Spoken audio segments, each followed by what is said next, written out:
ஆண்டவரும் இரட்சகருமாயிருக்கிற இயேசு கிறிஸ்துவின் உன்னத நாமத்தில் உங்கள் ஒவ்வொருவருக்கும் என்னுடைய அன்பின் வாழ்த்துதலை இந்த காலை வேளையிலே நான் தெரிவிக்கிறேன். நம்முடைய ஆண்டவர் பெரியவரும் மாட்சிமை நிறைந்தவரும் வல்லமை உடையவருமாய் இருக்கிறார். கடந்த 4 மாதங்கள் நம்மை அற்புதமாய் நடத்தி இந்த 5வது மாதத்தின் முதல் நாள் காலை வேளையில அவரை தொழுது கொள்ளும்படியாக ஆண்டவர் நமக்கு கிருபை பாராட்டி இருக்கிறார். ஆகவே நாம் ஆண்டவருக்கு மகிமையும் கனத்தையும் செலுத்துவோமாக. இந்த காலை வேளையில ஜெபத்தோடு கூட இந்த காலை தேவ தியானத்தை நாம் தியானிக்க நம்மை தாழ்த்தி அர்ப்பணிப்போமாக. எண்ணிலடங்கா ஸ்தோத்திரம் தேவா என்று நான் பாடுவேன். எண்ணிலடங்கா ஸ்தோத்திரம் தேவா என்று நான் பாடுவேன். இந்நாள் வரை என் வாழ்விலே, இந்நாள் வரை என் வாழ்விலே நீர் செய்த நன்மைக்கே ஆகா எண்ணிலடங்கா ஸ்தோத்திர தேவா என்று நான் பாடுவேன். தேவா என்று நான் பாடுவேன். வானாதி வானங்கள் யாவோ அதின் கீழுள்ள ஆகாயமோ, வானாதி வானங்கள் யாவோ அதின் கீழுள்ள ஆகாயமோ, பூமி காண்கின்ற யாவோ கர்த்தா உம்மை போற்றுமே. ஆகாயம் நீலடங்கா ஸ்தோத்திரம் தேவா என்று நான் பாடுவேன். தேவா என்று நான் பாடுவேன். காட்டினை வாழ்கின்ற யாவோ கடும் காற்று பனித்தூறலோ, காட்டினை வாழ்கின்ற யாவோ கடும் காற்று பனித்தூறலோ, நாட்டினில் வாழ்கின்ற யாவோ நானா உம்மை போற்றுமே. ஆகாயம் நீலடங்கா ஸ்தோத்திரம் தேவா என்று நான் பாடுவேன். தேவா என்று நான்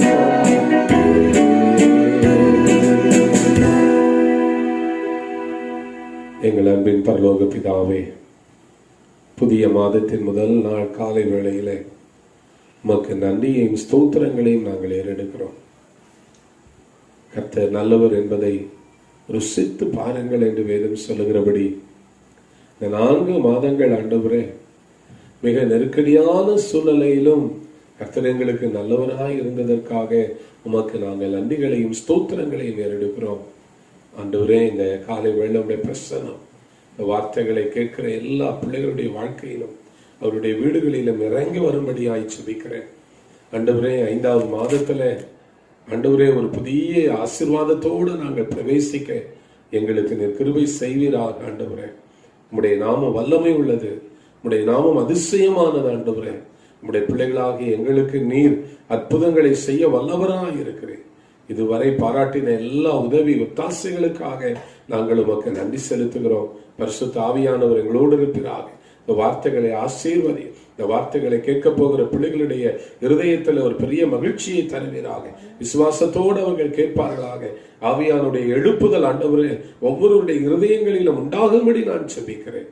சிறியோர் பெரியோர் முதியோர் யாவரையும் நீர் ஆசீர்வதி. எல்லா துதி கன மகிமையும் உமக்கே செலுத்துகிறோம். அன்பர் இயேசுவின் நாமத்தில் ஜெபிக்கிறோம் நல்ல பிதாவே. ஆமேன், ஆமேன். பிரியமானவர்களே, இந்த காலை வேளையிலே உங்கள் ஒவ்வொருவருக்கும் ஆண்டவர் இயேசுவின் நாமத்தில் வாழ்த்துதலை தெரிவிக்கிறேன்.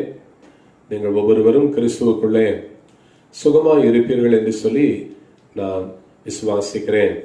இந்த காலை வேளையிலே ஆண்டவருடைய ஆசீர்வாதம் உங்களுடைய வாழ்க்கையில கடந்து வருவதாக. நீங்கள் ஒவ்வொருவரும் ஆசீர்வதிக்கப்பட்டவர்கள், அதை மறந்து போகக்கூடாது. வேதம் சொல்லுகிறது, இஸ்ரவேலை ஆசீர்வதிப்பதே ஆண்டவருக்கு பிரியம். ஆகவே இன்றைக்கும் இந்த 5வது மாதத்துல ஆண்டவர் உங்களை ஆசீர்வதிப்பார். என்னோடு கூட நீங்கள் வேதாகமத்தை எடுத்துக்கொள்ளுங்கள். உபாகமத்தின் புஸ்தகம் 4ஆம் அதிகாரம் 31ஆம் வசனத்தை நான் வாசிக்கிறேன், கவனியுங்கள்.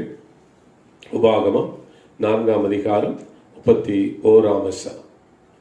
உன் தேவனாகிய கர்த்தர் இரக்கமுள்ள தேவனாய் இருக்கிறபடியால் அவர் உன்னை கைவிட மாட்டார். ஆமென். தேவனுடைய மனுஷனாகிய மோசே, ஆண்டவர் எவ்வளவாய் நம்மை நடத்தி வருகிறார் என்பதை இஸ்ரவேல் மக்களுக்கு மிக அழகாக இங்கே சொல்லுகிறதை நாம் வாசிக்கிறோம். உபாகமத்தின் புஸ்தகம் மோசேனுடைய இறுதி நாட்களிலே அவர் இஸ்ரவேல் மக்களுக்கு கொடுத்த வார்த்தைகள் தான் உபாகமத்தின் புஸ்தகத்தில் எழுதப்பட்டிருக்கிறது. இஸ்ரவேல் மக்கள் வனாந்திரத்துல எவ்வளவு அற்புதமாய் தேவனால் நடத்தப்பட்டார்கள் என்பதை, ஆண்டவர் அவர்களுக்கு செய்த நன்மைகளை எல்லாம் அங்கே மிக அழகாக அந்த வாக்குத்தத்தங்கள் ஒவ்வொன்றையும் மிக அழகாக அங்கே மோசே இஸ்ரவேல் மக்களுக்கு சொல்லுகிறதை நாம் வாசிக்கிறோம். இந்த வேத வார்த்தை என்ன சொல்லுகிறது, கவனியுங்கள். உன் தேவனாகிய கர்த்தர் இரக்கமுள்ள தேவனாய் இருக்கிறபடியால் அவர் உன்னை கைவிட மாட்டார். பிரியமானவர்களே, கடவுள் எப்படி இருக்கிறார் என்பதை முதலாவதாகவும், இரண்டாவது கடவுள் நமக்கு என்ன செய்வார் என்பதையும் மோசே இங்கு சொல்லுகிறதை நாம் வாசிக்கிறோம். பாருங்கள், உபாகமம் 4:31 முதலாவது கடவுள் எப்படி இருக்கிறார் என்பதை சொல்லுகிறார். இன்றைக்கு நம்முடைய ஆண்டவர் எப்படி இருக்கிறார் பாருங்கள். அவர் உன் தேவனாகிய கர்த்தர் இரக்கமுள்ள தேவன் என்று சொல்லப்படுகிறது. அந்த வார்த்தையே ரொம்ப அற்புதமான ஒரு வார்த்தை. கடவுள் எப்படி இருக்கிறார் என்பதை நீங்க பார்க்கணும் அப்படின்னு சொன்னா, அவர் இரக்கமுள்ளவராய் இருக்கிறார் என்று நீங்கள் இந்த காலை வேளை பாருங்கள். இரக்கமுள்ளவராய் என்றால் என்ன? ஆண்டவர் இந்த உலகத்தை, வானத்தையும் பூமியையும் படைத்தார். அவருடைய படைப்பு ஆச்சரியமானது. அதுல மிக மேன்மையான படைப்பு யார் என்றால் மனிதர்களாகிய நீங்களும் நானும் தான். நம்மேல் ஆண்டவர் எப்படி இருக்கிறாரா? இரக்கமுள்ளவராய் இருக்கிறார். அல்லேலூயா. நம்முடைய ஆண்டவருடைய ஒரு பெரிய குணாதிசயத்தை நாம் இங்கே மோசேயின் வாயிலாக நாம் இங்கே பார்க்கிறோம். நம்முடைய ஆண்டவர் இரக்கமுள்ளவர். சீனாய் மலையில மோசே ஆண்டவரோட இருந்தபோது உபாகமத்தின் புஸ்தகத்திலே யாத்ராகமத்தின் புஸ்தகத்திலே 34ஆம் அதிகாரம் 6வது வசனத்திலே நான் வாசிக்கும் பொழுது அங்கே இதே போல மோசே தேவனை அழகாய் சொல்லுகிறார். யாத்ராகமத்தின் புஸ்தகம் 34:6 நாம் வாசிக்கிறோம், கர்த்தர் இரக்கமும் உருக்கமும் உள்ளவர் என்று அங்கே சொல்லுகிறதை நாம் வாசிக்கிறோம். இப்படி என்றால் யாத்ரா 34:6 கர்த்தர் இரக்கமும் கிருபையும் சாந்தமும் மகாதயவும் சத்தியமும் உள்ள தேவன். ஆமென். பாருங்க, ஆண்டவர் எவ்வளவு அழகாய் சொல்லப்பட்டிருக்கிறார். கர்த்தர் இரக்கம் உள்ளவர். உங்கள் மேல இரக்கமா இருக்கிறார். உங்கள் குடும்பத்தின் மேல ஆண்டவர் இரக்கமா இருக்கிறார். இன்றைக்கு என்னை யார் பார்ப்பார்கள்? எனக்கு யார் உதவி செய்வார்கள்? என்னை யார் விசாரிப்பார்கள் என்று சொல்லி நீங்கள் யோசித்துக் கொண்டிருக்கலாம். பிரியமானவர்களே, தேவனுடைய படைப்புல விசேஷமான படைப்பு நீங்களும் நான்.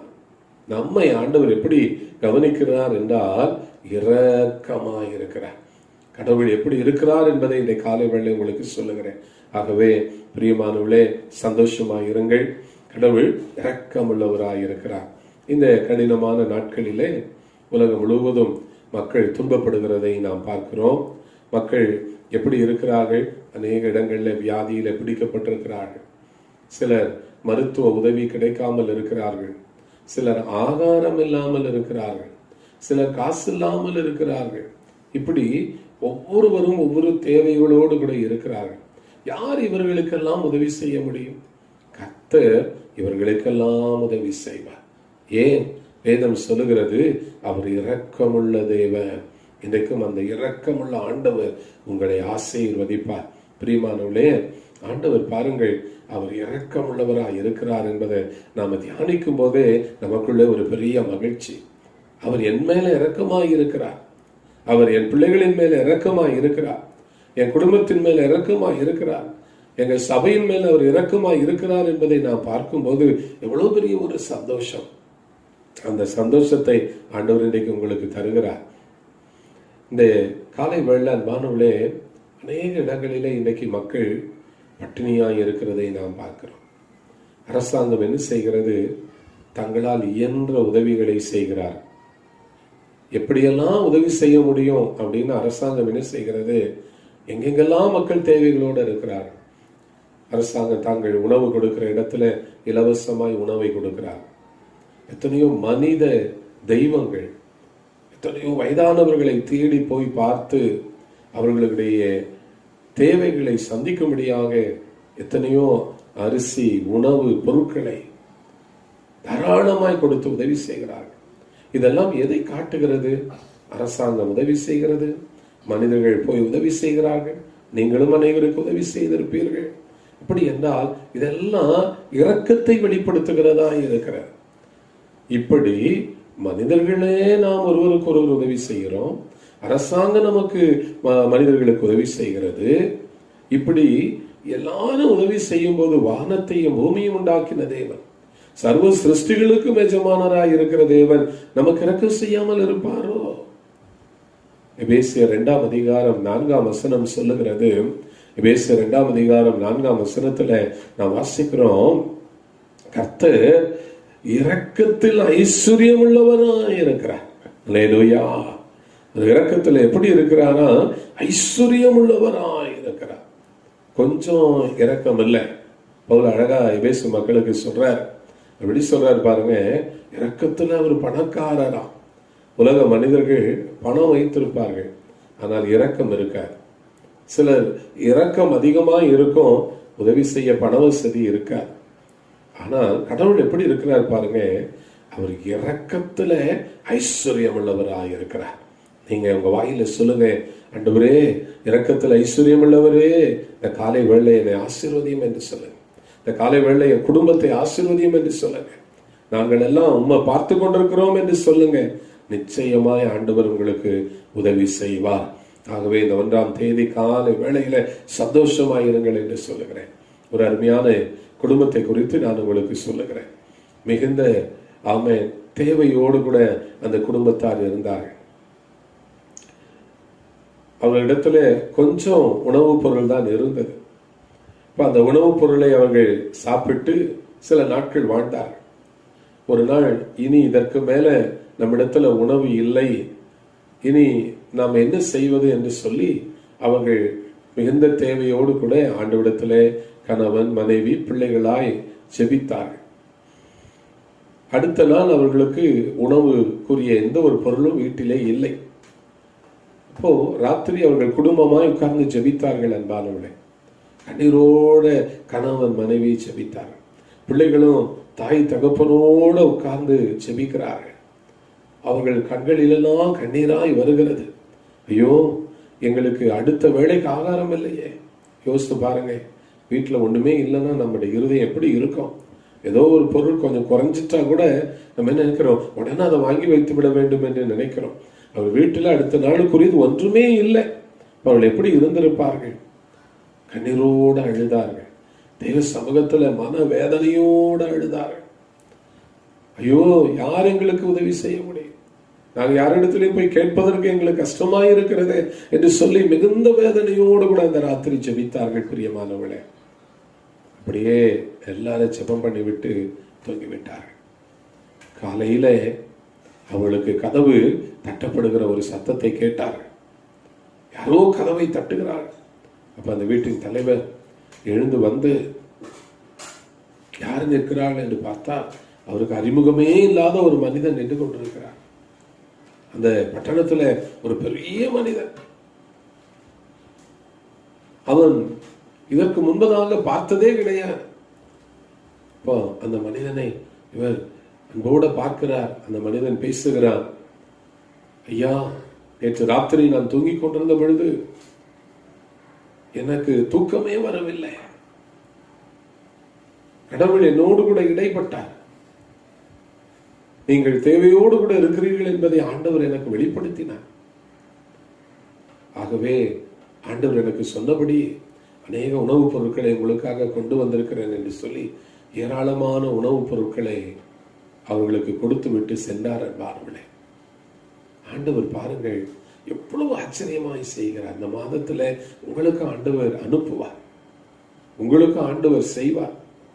புலம்பல் 3ஆம் அதிகாரம் 22ஆம் வசனத்துல வேதம் சொல்லுகிறது. புலம்பல் 3:22 நாம் நிர்மூலமாகாமல் இருக்கிறது ஆண்டவருடைய கிருபை.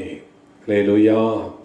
நாம் நிர்மூலமாகாமல் இருக்கிறது தேவனுடைய மிகுந்த கிருபை. எபேசியர் 2:4 வாசித்தோம். கர்த்தர் இரக்கத்தில் ஐஸ்வர்யம் உள்ளவர். எப்படி அந்த குடும்பத்தை போஷித்தார் பார்த்தீர்களா? யாரோ ஒருவர், முன்பின் தெரியாத ஒருவர் வந்து அங்கு உதவி செய்கிறதை பார்க்கிறோம். நீங்களும் குடும்பமா இந்த நாட்களில் உட்கார்ந்து ஜெபம் பண்ணுங்கள். ஏனென்றால் உதவி செய்யக்கூடியவர்களுக்கும் பணம் வேண்டுமே. அரசாங்கம் சம்பளம் கொடுக்க வேண்டும் என்றால் அவர்களுக்கு பணம் வேண்டுமே.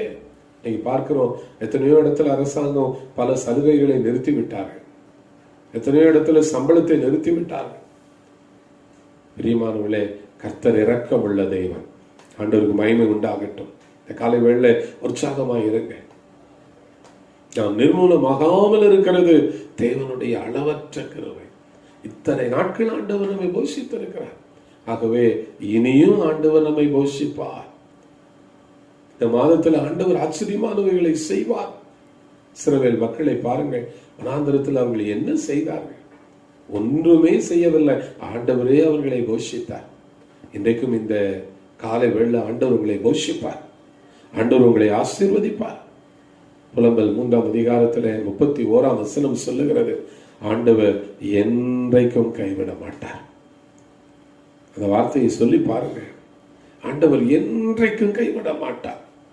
அடுத்த வசனம் 32ஆம் வசனம் சொல்லுகிறது, அவர் சஞ்சலப்படுத்தினாலும். இந்த நாட்கள் ரொம்ப வருத்தமான நாட்களை போல இருக்கலாம். யாருக்கு எந்த வருமானமும் கிடையாது. யாருக்கு எந்த வருமானமும் கிடையாது. இருக்கிறதை வைத்து எல்லாரும் சாப்பிட்டு கொண்டிருக்கிறார்கள். மிக ஒரு கடினமான சூழ்நிலை. சில நேரம் நீங்க நினைக்கலாம், ஏன் ஆண்டவரே இவ்வளவு கஷ்டம்? எப்ப இந்த கஷ்டங்கள் எல்லாம் நீரும்?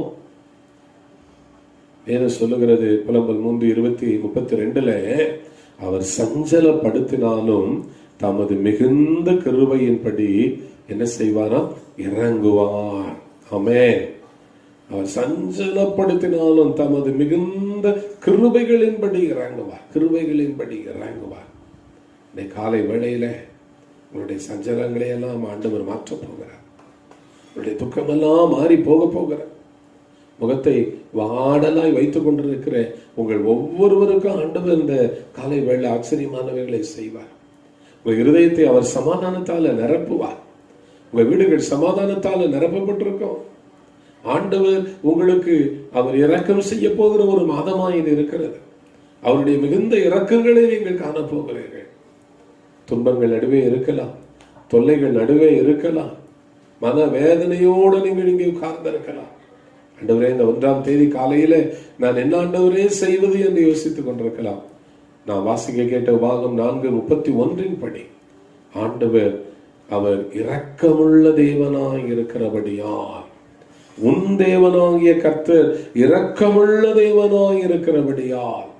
அந்த வார்த்தையை பாருங்கள். 3 காரியம் அங்கே சொல்லப்பட்டிருக்கிறது. அவர் உன்னை கைவிட மாட்டார், உன்னை அழிக்க மாட்டார், அவர் உன்னை என்ன செய்ய மாட்டாரா? மறக்க மாட்டார். அல்லேலூயா. அற்புதமான காரியம். உன்னை கைவிட மாட்டார், உன்னை அழிக்க மாட்டார், உன்னை மறக்க மாட்டார். ஆமென். சந்தோஷமா இருங்கள். வேதத்தில் எத்தனையோ பரிசுத்தவான்களை பார்க்கிறோம். எத்தனையோ பரிசுத்தவான்களை ஆண்டவர் கைவிடவில்லை. ஆபிரகாம், ஈசாக்கு, யாக்கோபு, அவர்களையெல்லாம் ஆண்டவர் கைவிடவே இல்லை. மோசே ஆண்டவர் கைவிடவே இல்லை. அப்படி என்றால் காலையில ஆண்டவர் உங்களையும் கைவிடவே மாட்டார். ஆகவே சந்தோஷமா இருங்கள். இருதயத்துல மகிழ்ச்சியா இருங்கள். இயேசு இரக்கமுள்ள தெய்வம், இரக்கமுள்ள தெய்வம். தெரியுமா உங்களுக்கு? அப்போஸ்தலனாகிய பவுல் தீத்து 3ஆம் அதிகாரம் 5ஆம் வசனத்துல என்ன எழுதுகிறார்? அவருடைய அந்த ரட்சிப்பை பற்றி சொல்லும்போது சொல்றாரு, நாம் செய்த நீதியின் கிரியைகளின் நிமித்தம் அவர் நம்மை ரட்சியாமல் தமது இரக்கத்தின்படியே மறு ஜென்ம முழுக்கினாலும் பரிசுத்த ஆவியானவருடைய புதிதாக்குதலினாலும் நம்மை ரட்சித்தார். ஆமென். இந்த வசனத்தை நன்றாய் பாருங்க. அவருடைய ரட்சிப்பை பற்றி அழகா பவுல் தீத்துவுக்கு எழுதுறாரு, தமது இரக்கத்தின்படியே. இப்ப நாம ரட்சிக்கப்பட்டதே அவருடைய இரக்கம் தானே. நாம் ஒவ்வொருவரும் இன்னைக்கு மீட்கப்பட்டிருக்கிறோம், இயேசுவின் பிள்ளைகளாய் இருக்கிறோம் என்றால் அது எப்படி? அது இயேசு கிறிஸ்துவனுடைய இரக்கம். இப்போ ஆண்டவருடைய பிள்ளைகளாகிய நாம் நம்முடைய ஆண்டவர் எப்படி இருக்கிறார் என்பதை அறிந்திருக்கணும். அவர் மிகுந்த இரக்கம் உள்ளவர். அவர் மிகுந்த இரக்கம் உள்ளவர். இன்னைக்கு இந்த மாதத்துல நீங்கள் பார்க்க போகிறீர்கள் ஆண்டவர் எப்படி இரக்கம் உள்ளவர் என்பதை. அவரை நன்றியோடு ஸ்தோத்திரம் பண்ணுங்க. அவரை நல்ல வாய் திறந்து துதியுங்க. உங்க வீட்டில் அவர் உங்க கூட இருக்கிறார் என்று விசுவாசியுங்க. நம்பிக்கையோடு ஆண்டவரை மகிமைப்படுத்திக் கொண்டே இருங்க. தேவனுடைய இரக்கத்தை நீங்கள் இந்த மாதத்தில் அனுபவிப்பீர்கள். அவர் உங்கள் மேல் இரக்கமாய் இருக்கிறபடியினால் அவர் உங்களை கைவிடவே மாட்டார். உங்களை ரட்சித்திருக்கிறாரே, தமது இரக்கத்தின்படியே நம்மை ரட்சித்தார். நம்முடைய நீதியின் கிரியைகளின்படி அவர் நம்மை ரட்சிக்கவே இல்லை. இப்போ உங்களை அழைத்தவர், உங்களை ரட்சித்தவர் இந்த மாதத்தில் நடத்துவார். இயேசுவை பாருங்கள், அவருடைய முகத்தை பாருங்கள், அவருடைய அன்பான கனிவான முகத்தை பாருங்கள். ஆண்டவரே, உங்களுடைய முகத்தையே பார்த்து கொண்டிருப்பேன், எனக்கு உதவி செய்யுங்க ஆண்டவரே. உள்ளத்துல நீங்க அப்படி சொல்றீங்கல்ல, நிச்சயமா ஆண்டவர் உங்களை ஆசீர்வதிப்பார். அவர் இரக்கமுள்ள தேவன். அவர் தம்முடைய இரக்கத்தை இன்றைக்கு உங்களுக்கு காண்பிப்பார். உங்களுக்கு ரட்சிப்புல எப்படி உதவி செய்தாரோ அதே போல வாழ்க்கையில அவர் உதவி செய்வார். நமக்காக அவர் பரலோகத்திலே காத்து கொண்டிருக்கிறார். அவருடைய இரக்கத்தினாலே நாம் பரலோகத்திற்கு செல்ல போகிறோம். நம்முடைய ஆண்டவர் இரக்கம் உள்ளவர். சந்தோஷமா இருங்கள். லூக்கா எழுதின சுவிசேஷ புத்தகம் 1ஆம் அதிகாரம் 50வது வசனத்தை நீங்கள் பாருங்கள். ஆண்டவர் எப்படி இருக்கிறார் என்பதை இன்னும் அழகாய் நாம் வாசிக்கிறோம். யாருக்கு அவருடைய இரக்கம்? லூக்கா 1:50, அவருடைய இரக்கம் அவருக்கு பயந்திருக்கிறவர்களுக்கு, பயந்தவர்களுக்கு இல்ல, பயந்திருக்கிறவர்களுக்கு தலைமுறை தலைமுறைக்கும் உள்ளது. அல்லேலூயா. ஆண்டவருக்கு மகிமை உண்டாகட்டும். அவருடைய இரக்கம் அவருக்கு பயப்படுறவங்களுக்கு தலைமுறை தலைமுறைக்காக இருக்கிறதா. அப்ப யாருக்கு ஆண்டவருடைய இரக்கம் கிடைக்கும்? யாருக்கு ஆண்டவருடைய இரக்கம் கிடைக்கும்? அவருக்கு பயந்தவர்கள். நாம செய்ய வேண்டியது ஒன்னே ஒன்று, ஆண்டவருக்கு பயந்து நடக்கணும். ஆண்டவருக்கு பயந்து நடக்கணும். தாவீது 128ஆம் சங்கீதத்துல 1-2 வசனங்கள்ல என்ன சொல்லுகிறார்? கர்த்தருக்கு பயந்து நடக்கிற மனுஷன் பாக்கியவன். அவன் வீட்டில் பாக்கியமும் நன்மையும் உண்டாயிருக்கும். அவன் கைகளின் பிரயாசத்தை அவன் என்ன செய்வானா? சாப்பிடுவான் அல்லவா? கர்த்தருக்கு பயந்து நடக்கிற மனுஷன் பாக்கியவான். ஆண்டவருக்கு பயப்படுங்க. இந்த உலகத்துல ஆண்டவருக்கு பயப்படுகிற பயம்தான் ரொம்ப மேலானது. உங்களுக்கு அது தெரியும், இது தெரியும், எனக்கு இது தெரியும், 1000 உங்களுக்கு தெரியலாம். கடவுளுக்கு பயப்படுறது தெரியுமா? கடவுளுக்கு பயப்படுறது தெரியுமா? தேவனுக்கு பயந்து நடங்கள். அவருடைய முகத்தை பார்த்துட்டே இருங்க. அப்பான்னு அவரை கூப்பிட்டுட்டே இருங்க. உங்க வாயை அவரை துதிச்சுக்கிட்டே இருக்கட்டும். உங்க வாயை அவரை ஸ்தோத்திரம் பண்ணிக்கிட்டே இருக்கட்டும். 128ஆம் சங்கீதத்துல உன் கைகளின் பிரயாசத்தை நீ சாப்பிடுவா.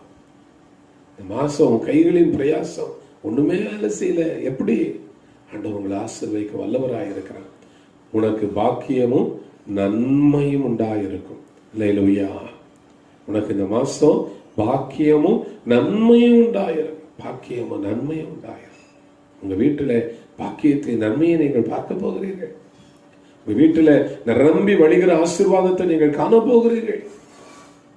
பயந்து நடந்தா அவருக்கு பயந்தவர்களுக்கு குறைவில்லை என்று சங்கீதம் 34:9 வாசிக்கிறோம். அவருக்கு பயந்தவர்களுக்கு குறைவில்லை. லூக்கா 1:50 என்ன வாசிக்கிறோம்? அவருக்கு பயந்தவர்களுக்கு ஆமென் தலைமுறை தலைமுறைக்கு அவர் இரக்கம் செய்கிறார். உங்களுக்கு மட்டும் இல்ல, உங்க தலைமுறைக்கெல்லாம் அவர் இரக்கம் செய்வார். அவருடைய இரக்கம் அவருக்கு பயந்திருக்கிறவர்களுக்கு தலைமுறை தலைமுறைக்கும் உள்ளது. இந்த காலை வேளையில ஆண்டவருக்கு பயந்து நடப்போம். அவருடைய இரக்கத்தினாலே நாம் ரட்சிக்கப்பட்டிருக்கிறோம். அவருடைய இரக்கத்தினாலே தேவன் நம்மை நடத்தி வந்திருக்கிறார். அவர் நம்மை கைவிட மாட்டார், அவர் நம்மை அழிக்க மாட்டார், அவர் நம்மை மறக்க மாட்டார் என்று சொல்லி உங்களை வாழ்த்துகிறேன் பிரியமானவர்களே. லூக்கா 1:50.